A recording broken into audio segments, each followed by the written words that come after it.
దేవుడు మనుషుని దగ్గర ఉండకుండా వెళ్ళిపోవడానికి కారణమైంది అవిధేయత. రైట్, అవిధేయత. అవిధేయత అనంటే ఆయన మాటను వినకపోవడం, ఆయన నమ్మకపోవడం అవిశ్వాసం, ఆయన మాటను వినకపోవడం అవిధేయత. అవిధేయత అనంటే చాలా సందర్భాల్లో మనం ఎవరి మాట వింటా ఉన్నాం? ఇక్కడ దేవుడు ఆదాముకు అవ్వకు చెప్పాడు, ఏమోనో తెలుసా? నీవు ఈ పండు తిన్న దినమున నిశ్చయముగా నీవు చేస్తావు. ఇది దేవుడు చెప్పిన మాట. వాళ్ళు విన్నటువంటి మాట ఏ మాట తెలుసా? నేను ఇది తిన్నా చావను. మనం ఎవరి మాట వినగలుగుతూ ఉన్నాం? దేవుని మాట చాలా సుస్పష్టంగా ఉంటుంది. దేవుని మాట చాలా స్పష్టంగా, చాలా సూటిగా ఉంటుంది. దేవుని మాట సత్యం.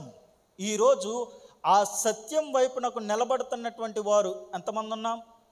మీ ఆత్మీయంగా మిమ్మల్ని మీరు పరిశీలన చేసుకుంటే, నేను సత్యమైనటువంటి వాక్యము మీద నిలబడి ఉన్నాను అని చెప్తున్నటువంటి వారు ఎంతమంది? ఈరోజు నేను అసత్యమైనటువంటి బోధలోకి ఆకర్షితులమయ్యాం అని చెప్తున్నటువంటి వారు ఎంతమంది? ఈరోజు క్రైస్తవ లోకం 99% దేవుని సత్యము మీద ఆధారపడకుండా అసత్యము మీద ఆధారపడుతూ ఉన్నది. ఈరోజు దుర్బోధలు ఎక్కువైపోయినాయి. ఈరోజు భ్రమపరిచేటువంటి ఆత్మలు ఎక్కువైపోయినాయి. ఈరోజు సాతాను యొక్క విస్ఫోటనం ఈరోజు కనిపిస్తూ ఉన్నది. అబద్ధ ప్రవక్తలు ఈరోజు లేస్తూ ఉన్నారు. ఇవన్నీ లేస్తూ ఉన్నాయి అని అంటే సత్యం కనుమరుగైపోతుంది అనేటువంటి విషయాన్ని నువ్వు అర్థం చేసుకోవాలి. ఈరోజు 99 మంది క్రైస్తవులు, 99% మంది క్రైస్తవులు ఈరోజు అబద్ధ ప్రవక్తల వైపు, అబద్ధ బోధల వైపు, భ్రమపరిచేటువంటి ఆత్మలతో వారు నిండుకొని ఈరోజు సత్యమును విస్మరిస్తూ ఉన్నారు. ఈరోజు సత్య వాక్యము మీద నిలబడకుండా ఈరోజు గొప్పమైనటువంటి విషయాలుగా ఎంచబడుతున్నటువంటివి లేవా? దేవుని మాట కంటే, దేవుని యొక్క సత్యవాక్యము కంటే ఈరోజు అద్భుతాల మీద వెళ్ళేటువంటి వారు అనేక మంది ఉన్నారు. ఈరోజు ఆశ్చర్యకార్యాల వైపు చూసేటువంటి వారు అనేక మంది ఉన్నారు. ఈరోజు భ్రమపరుస్తూ ఉన్నటువంటి ఆత్మల వైపు కొనసాగుతున్నటువంటి వారు అనేక మంది లేకపోలేదు.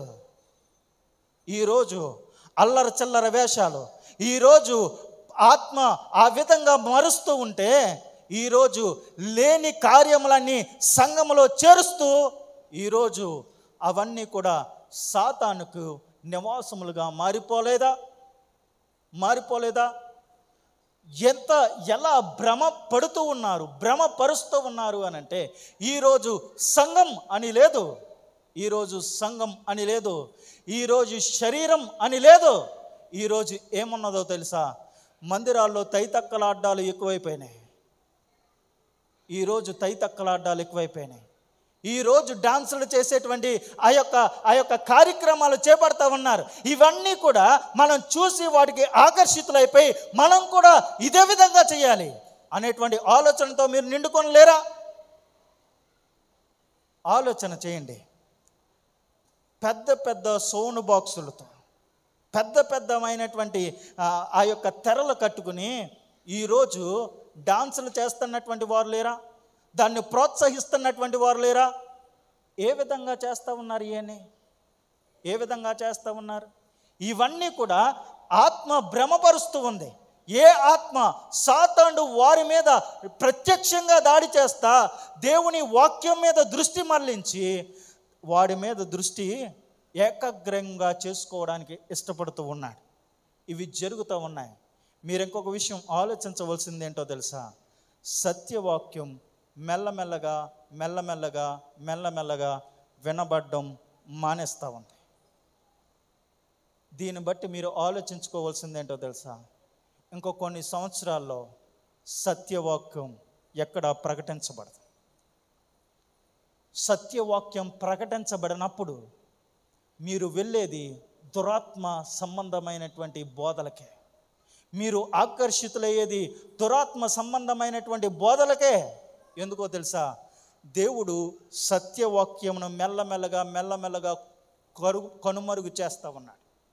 సత్యవాక్యమును చెప్పేటువంటి వారిని దేవుడు మెల్లమెల్లగా ఒక్కడొక్కడిగా తీసి పాడేస్తూ ఉన్నాడు. ఆలోచన చేయండి. సత్యమును బోధిస్తూ ఉన్నటువంటి వాళ్ళు చేస్తూ ఉన్నారు, దురాత్మ సంబంధమైనటువంటి బోధనలు చేస్తున్నటువంటి వారు ఇంకా పేటరేగిపోతూ ఉన్నారు ఈ రోజుల్లో. అంటే అర్థమైందా? దేవుడు మన దగ్గర నుంచి సత్యాన్ని తీసివేస్తూ ఉన్నాడు. ఆయన వాక్యాన్ని కనుమరుగు చేస్తూ ఉన్నాడు. ఆ యొక్క వాక్యాన్ని వినిపిస్తున్నటువంటి ఆ గొంతుకులు దేవుడు మోగపరుస్తూ ఉన్నాడు. ఆలోచన చేయండి. ఇంకో కొన్ని దినాల్లో దేవుణ్ణి ఆరాధించడం, కొండల్లో దేవుణ్ణి ఆరాధించరు, యెరూషలేములో దేవుణ్ణి ఆరాధించరు. ఎక్కడ ఆరాధిస్తారు? ఇది జరుగుతా లేదా? ఏ మాట వైపు నీ యొక్క దృష్టి ఉన్నది?